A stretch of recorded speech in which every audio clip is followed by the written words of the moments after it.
I'm going to read 2 Corinthians 5:17. Therefore, if any man is in Christ, he is a new creature. All things have passed away. Look, all things have become new.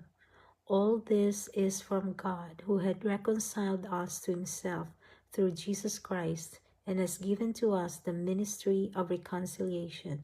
That is, that God was in Christ reconciling the world to himself, not counting their sins against them, and has entrusted to us the message of reconciliation.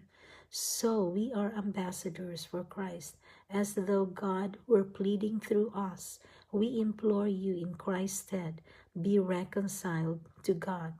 God made him who knew no sin to be sin for us, that we might become the righteousness of God in him. Thank you, Lord.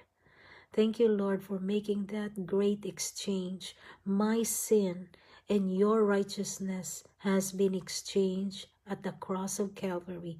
I receive your righteousness, Lord. You received my sin in your body at the cross, and now I am righteous in you. Thank you, Lord. In Jesus' name, amen.